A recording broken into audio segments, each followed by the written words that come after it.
పాత సినిమాలను రిలీజ్ చేయడం అన్నది ఇప్పుడు ఒక నయా ట్రెండ్.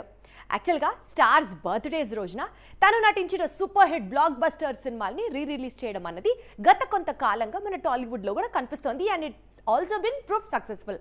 అయితే కాలీవుడ్లో ఈ ట్రెండ్ అయితే మాత్రం వేరే లెవెల్కి వెళ్ళింది. ఎందుకంటే రీసెంట్గా రిలీజ్ అయిన గిల్లీ సినిమా రిలీజ్లో 25 కోట్లు వసూలు చేసింది. And now you can imagine. 2003లో తెలుగులో మహేష్ బాబు నటించిన ఒక్కడు రిలీజ్ అయి బ్లాక్ బస్టర్ గా నిలిచింది.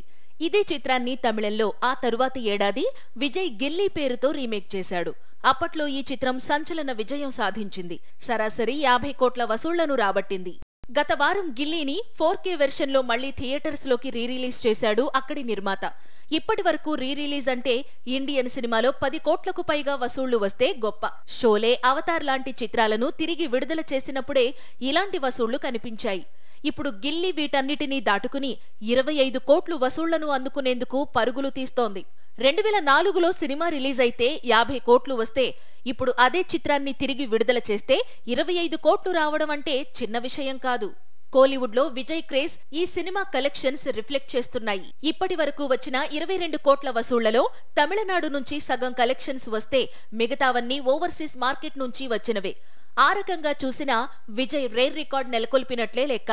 మరోవైపు గిల్లీ రిలీజ్ తమిళనాడు థియేటర్ ఓనర్స్ కు కాసుల వర్షాన్ని కురిపిస్తోంది.